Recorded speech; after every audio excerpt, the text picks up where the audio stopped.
1 Coríntios, capítulo 8.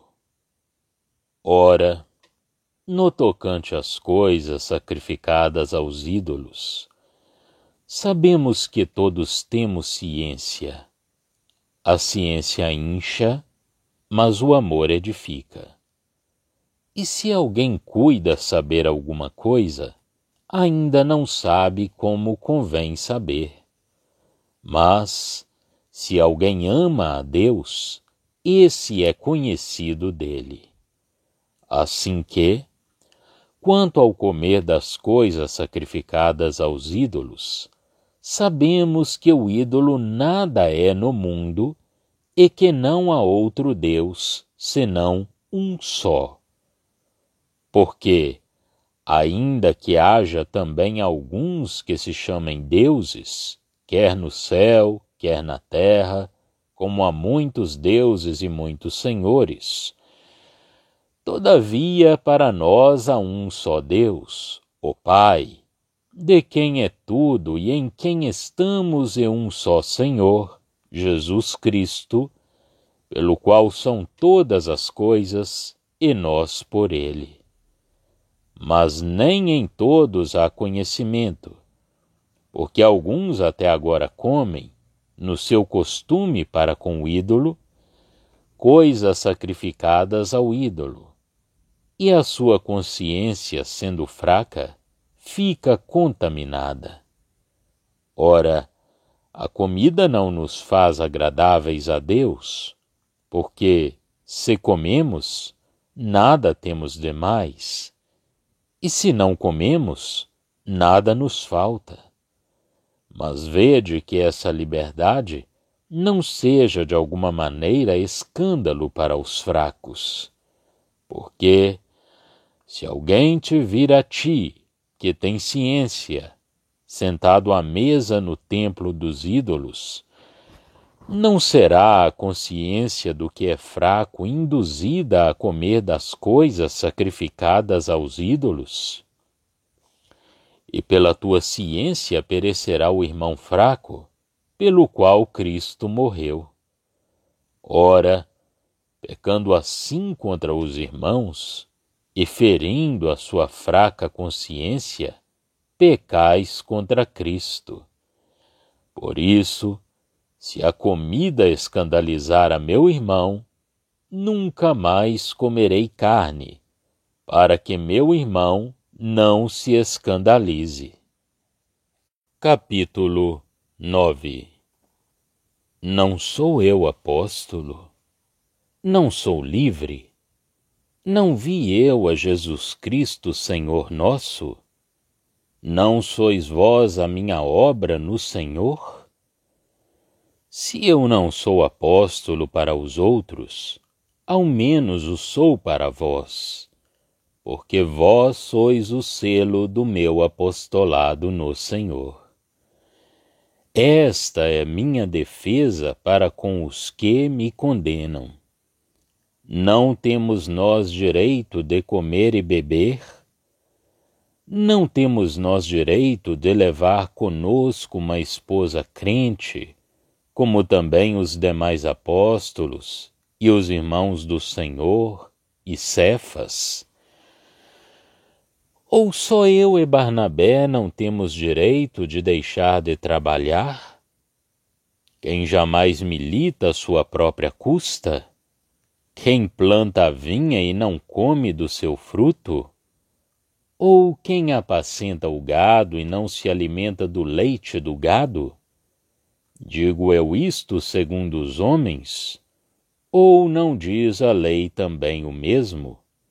Porque na lei de Moisés está escrito: não atarás a boca ao boi que trilha o grão. Porventura tem Deus cuidado dos bois? Ou não o diz certamente por nós? Certamente que por nós está escrito: porque o que lavra deve lavrar com esperança, e o que debulha deve debulhar com esperança de ser participante. Se nós vos semeamos as coisas espirituais, será muito que de vós recolhamos as carnais? Se outros participam deste poder sobre vós, por que não, e mais justamente, nós?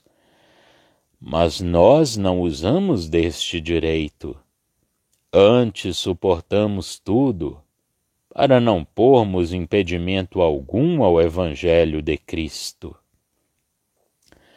Não sabeis vós que os que administram o que é sagrado comem do que é do templo, e que os que de contínuo estão junto ao altar participam do altar? Assim ordenou também o Senhor aos que anunciam o Evangelho, que vivam do Evangelho. Mas eu de nenhuma destas coisas usei, e não escrevi isto para que assim se faça comigo, porque melhor me fora morrer, do que alguém fazer vã esta minha glória. Porque, se anuncio o Evangelho, não tenho de que me gloriar, pois me é imposta esta obrigação, e ai de mim, se não anunciar o Evangelho.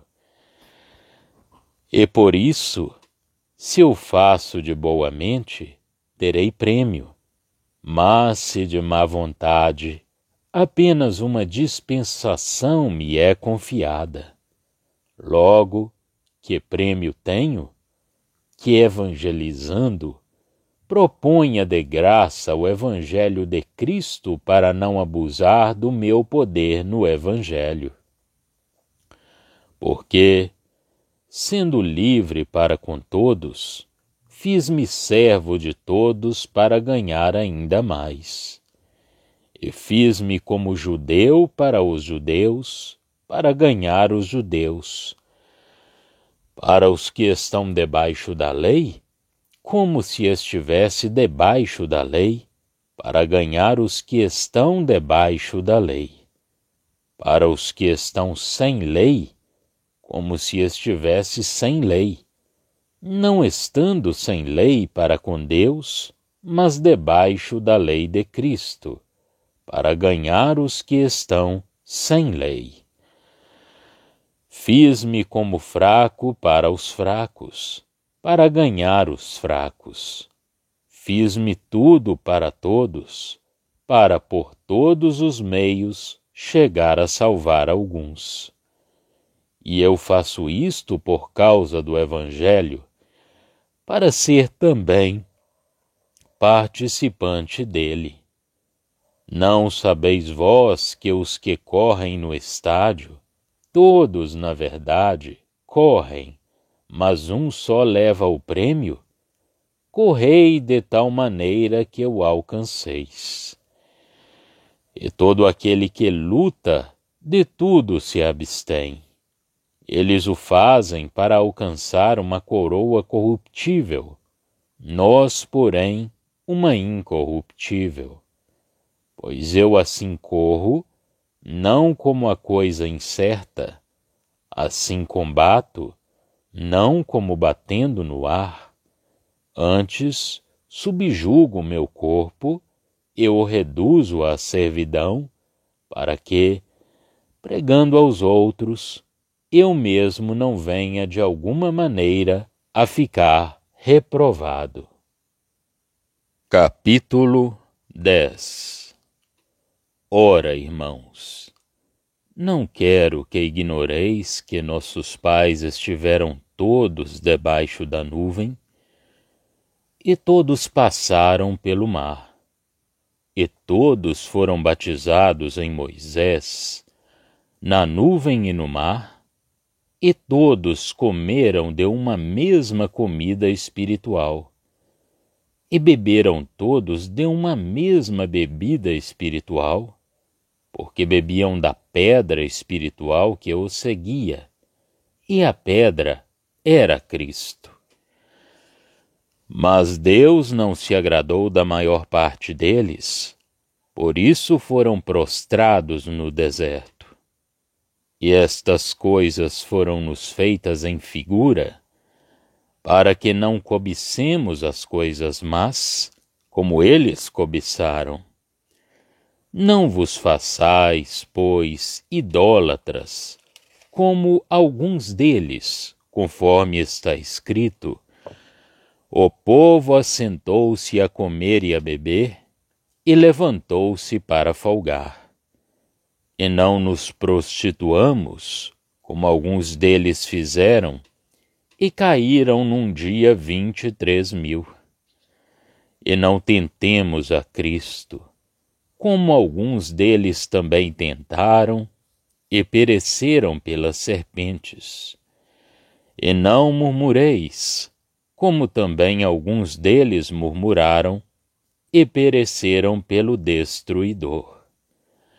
Ora, tudo isto lhes sobreveio como figuras, e estão escritas para aviso nosso, para quem já são chegados os fins dos séculos. Aquele, pois, que cuida estar em pé, olhe e não caia. Não veio sobre vós tentação senão humana, mas fiel é Deus, que não vos deixará tentar acima do que podeis, antes com a tentação dará também o escape, para que a possais suportar. Portanto, meus amados, fugi da idolatria. Falo como a entendidos, julgai vós mesmos o que digo. Porventura o cálice de bênção que abençoamos não é a comunhão do sangue de Cristo? O pão que partimos não é porventura a comunhão do corpo de Cristo? Porque nós, sendo muitos, somos um só pão e um só corpo, porque todos participamos do mesmo pão. Vede a Israel segundo a carne. Os que comem os sacrifícios não são porventura participantes do altar? Mas que digo? Que o ídolo é alguma coisa? Ou que o sacrifício ao ídolo é alguma coisa? Antes digo que as coisas que os gentios sacrificam-nas aos demônios, e não a Deus. E não quero que sejais participantes com os demônios. Não podeis beber o cálice do Senhor e o cálice dos demônios. Não podeis ser participantes da mesa do Senhor e da mesa dos demônios. Ou irritaremos o Senhor? Somos nós mais fortes do que Ele? Todas as coisas me são lícitas, mas nem todas as coisas convêm. Todas as coisas me são lícitas, mas nem todas elas edificam. Ninguém busque o proveito próprio. Antes, cada um o que é de outrem. Comei de tudo quanto se vende no açougue, sem perguntar nada, por causa da consciência. Porque a terra é do Senhor, e toda a sua plenitude.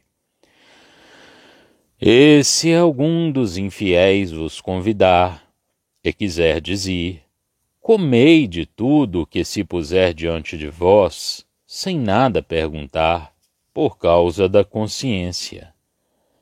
Mas se alguém vos disser, isto foi sacrificado aos ídolos, não comais, por causa daquele que vos advertiu, e por causa da consciência, porque a terra é do Senhor e toda a sua plenitude. Digo, porém, a consciência não a tua, mas a do outro. Pois, por que há de a minha liberdade ser julgada pela consciência de outrem? E se eu com graça participo, por que sou blasfemado naquilo por que dou graças? Portanto, quer comais, quer bebais, ou façais outra qualquer coisa, fazei tudo para a glória de Deus. Portai-vos de modo que não deis escândalo nem aos judeus, nem aos gregos, nem à igreja de Deus. Como também eu em tudo agrado a todos, não buscando o meu próprio proveito, mas o de muitos, para que assim se possam salvar.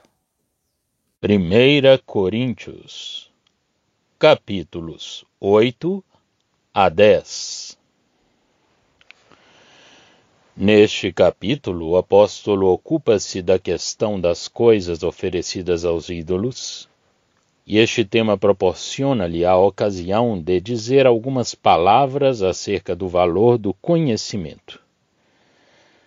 Considerado simplesmente como tal, o conhecimento não tem valor nenhum.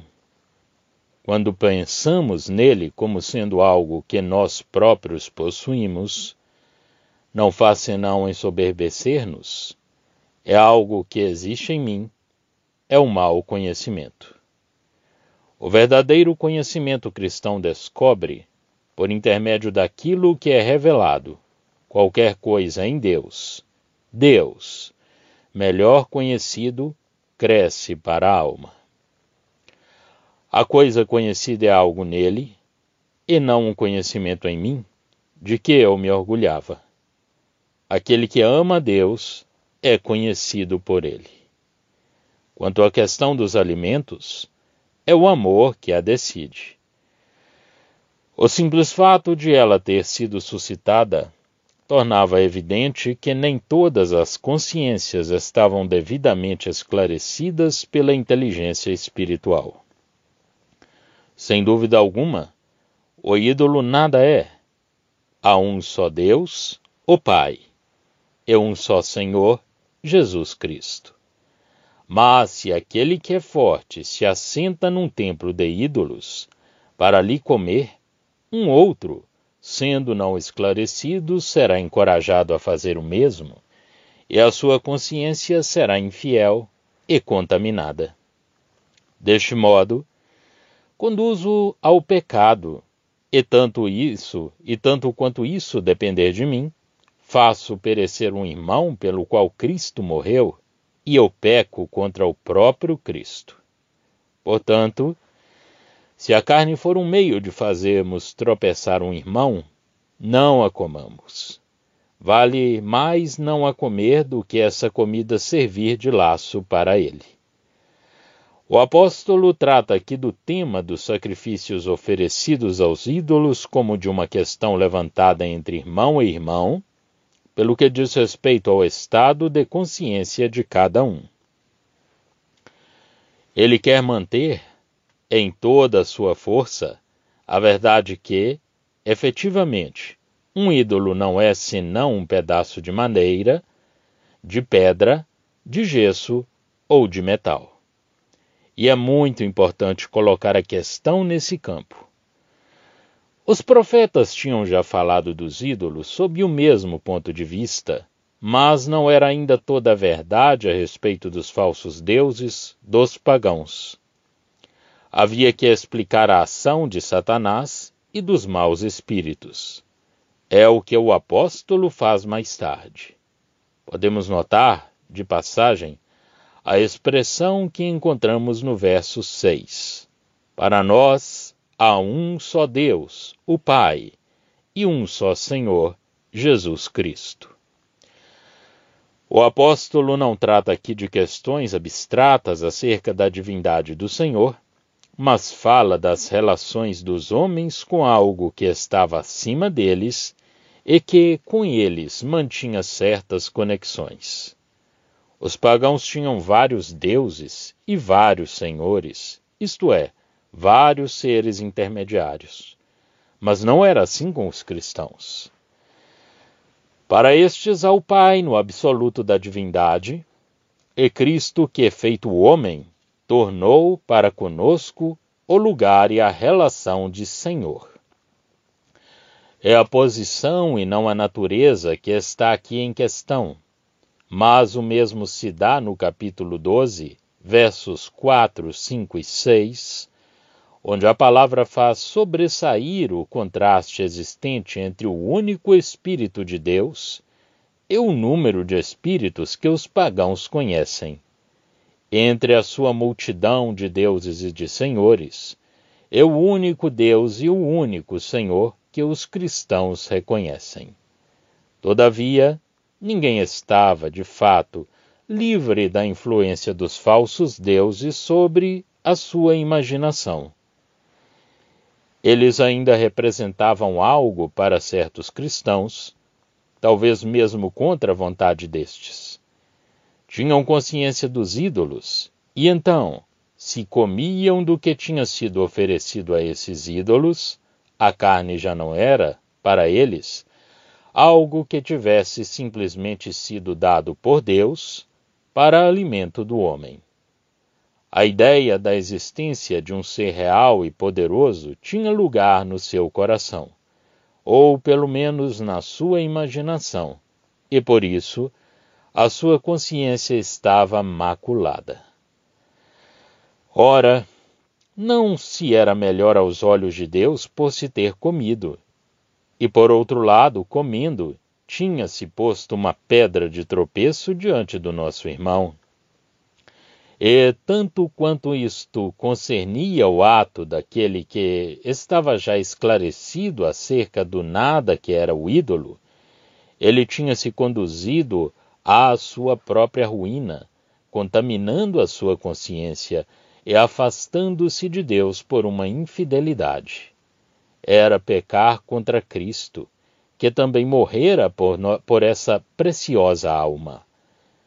E se Deus intervinha para preservar uma alma do efeito da infidelidade de que ela era culpada, isso em nada diminuía o pecado daquele que levava o fraco a agir contra a sua própria consciência. Em si, tudo o que nos separa de Deus nos arruína quanto à nossa responsabilidade. Assim, aquele que tem o amor de Cristo no seu coração preferirá não comer nunca carne a fazer o que tornará infiel um irmão e tenderá a arruinar uma alma resgatada por Jesus. Capítulo 9. O apóstolo, como vemos, estava exposto às acusações dos falsos doutores, que insinuavam que a sua evangelização e os seus trabalhos tinham um motivo interesseiro e que, aproveitando-se da dedicação dos cristãos, se aproveitava dos seus bens. Paulo fala, pois, do seu ministério. Declara abertamente que é apóstolo, testemunha ocular da glória de Cristo, tendo visto o Senhor. De resto, se não era apóstolo para outros, era-o para os coríntios, pois tinha sido ele o meio da sua conversão. Ora, a vontade do Senhor era que aqueles que pregavam o Evangelho vivessem do Evangelho. Além disso, Paulo tinha o direito de levar consigo uma irmã como sua mulher, como faziam Pedro e os irmãos do Senhor. No entanto, ele não tinha usado esse direito. Obrigado pelo chamamento do Senhor a pregar o Evangelho, ai dele, se faltasse a essa ordem. Verso 16. A sua glória consistia em cumpri-la gratuitamente, de maneira a tirar toda a ocasião àqueles que dela procuravam aproveitar-se, porque ele, embora plenamente livre acerca de todos eles, tinha-se feito servo de todos, a fim de ganhar para Cristo tantos quantos pudesse. Note-se, porém, que era no serviço que o apóstolo se conformava, mas não se conformava com o mundo, para fazer cessar o escândalo da cruz. Punha claramente a cruz à frente de tudo que ao mundo dizia respeito. Capítulo 2, 2. Todavia, ao pregá-la, adaptava-se à capacidade religiosa, e a forma dos pensamentos de uns e de outros, a fim de encontrar acesso para a verdade nos espíritos, e atuava do mesmo modo na sua maneira de viver entre eles. Não era egoísmo que se poupava sob o pretexto de ganhar os outros. Pela força da sua caridade, Paulo fazia abnegação de si próprio em tudo, para ser servo de todos. Prosseguia essa linha de conduta em todos os pontos por amor do Evangelho, desejando assim, como ele diz, ter parte com o Evangelho, porque o personifica como fazendo a obra do amor de Deus no mundo. Verso 23. Era assim que era preciso correr, e para o fazer, era preciso negar-se a si mesmo e refrear a carne. E é, com efeito, o que fazia o apóstolo. Não corria de maneira incerta, como faria qualquer outro que não visse o verdadeiro alvo, ou não o prosseguisse seriamente, como coisa conhecida.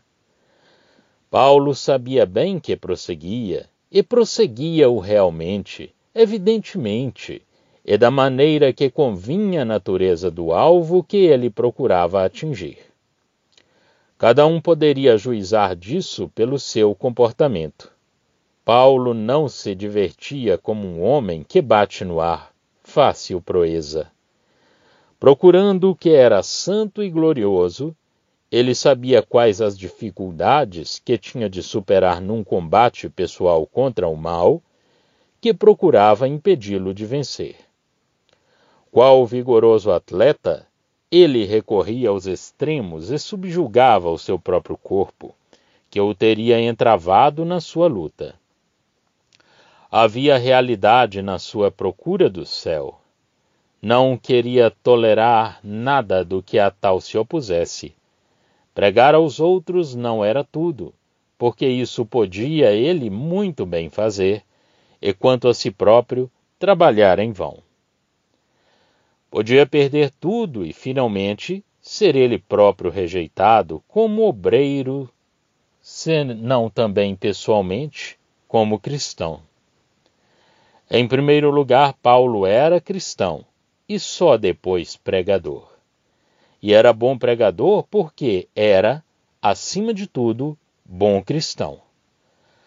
Assim, porque o princípio do capítulo 10 se liga com o fim do capítulo 9, outros podiam também fazer profissão de cristianismo, podiam ter parte nas ordenanças de iniciação e, como ele, serem pregadores, e não serem reconhecidos por Deus.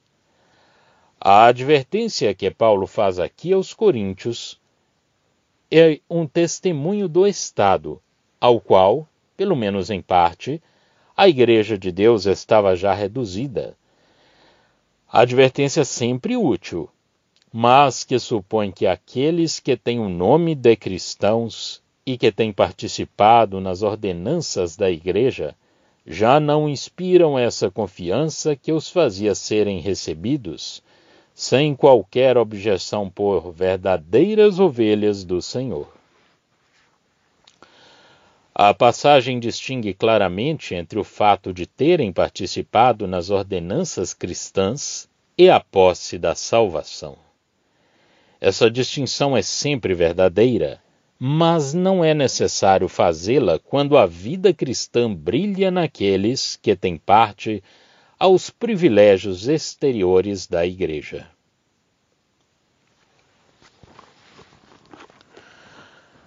Capítulo 10. Agora o apóstolo apresenta os caminhos de Deus para com Israel no deserto como ensinamento a respeito dos seus caminhos para conosco, declarando aos coríntios que as coisas que sucederam a Israel são tipos ou figuras que servem de exemplos para nós.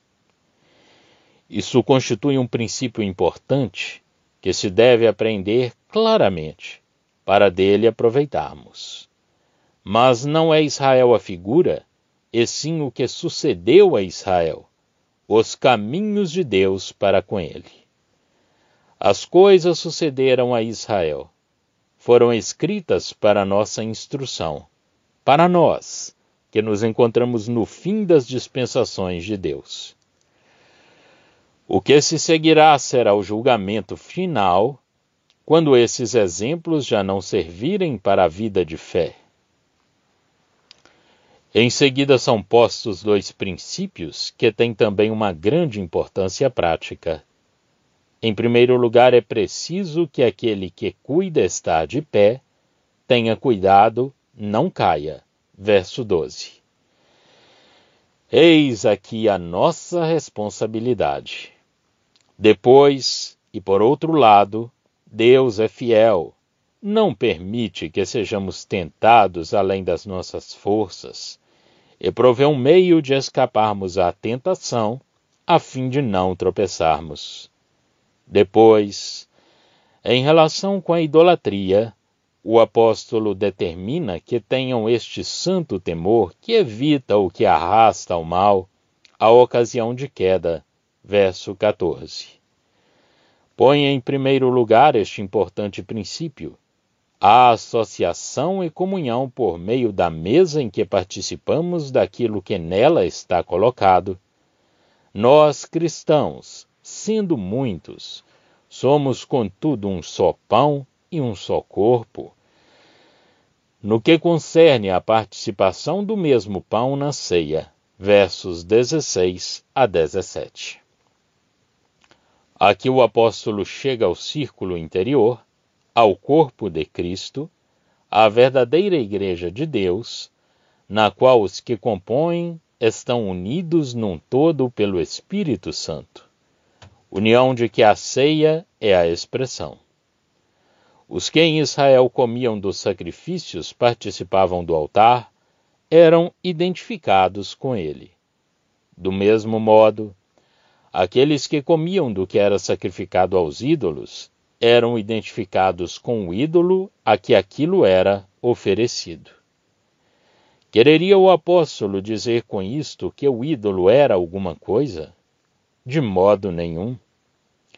Mas, como está escrito em Deuteronômio 32, o que os gentios ofereciam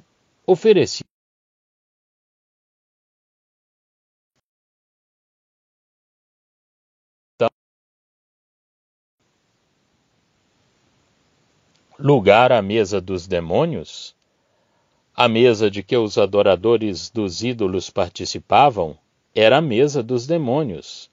A taça era a taça dos demônios. Princípio assaz importante para a Igreja de Deus. Alguém pretenderia provocar o Senhor, pondo-o no mesmo nível dos demônios? Ainda aqui, o apóstolo faz alusão a Deuteronômio 32, 21. Depois, verso 23 e seguintes, repete o seu princípio, já anteriormente posto, que era livre a respeito de tudo, mas acrescentando logo que, por um lado, não se colocaria sob o poder de nenhuma coisa, e por outro, que, sendo livre, usaria da sua liberdade para o proveito espiritual de todos. Para se poder seguir esta regra, eis o seu ensinamento. Poder-se-á comer de tudo aquilo que se vende no mercado, sem problemas de consciência. Mas se alguém disser, isto foi sacrificado aos ídolos, é uma prova de que esse alguém tinha consciência do que era um ídolo. Portanto, em tal caso, o cristão, por muito livre que seja, não deve comer daquilo que assim lhe for apresentado, sobretudo por causa da consciência do outro. Quanto ao que era livre, a sua liberdade não podia ser julgada pela consciência do outro, porque, como doutrina, e onde havia conhecimento, o apóstolo confirma a verdade de que o ídolo nada era. A criatura era simplesmente criatura de Deus. Quanto a mim próprio, devo evitar a comunhão com tudo que é falso. Tenho comunhão com Deus E nessa comunhão não podia entrar nada que não seja verdadeiro. Em lugar de usar da minha liberdade, preferirei abandoná-la para não ferir a fraca consciência de outrem. De resto, em tudo, diz o apóstolo, ainda que se trate somente do comer e do beber, devemos procurar a glória de Deus e fazer todas as coisas com esse fim.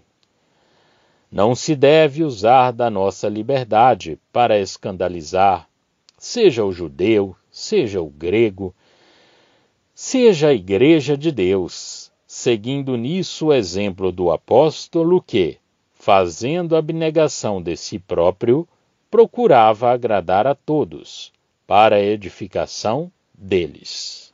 Já estão disponíveis para leitura os comentários do Novo Testamento e do Antigo Testamento de João Nelson Darby.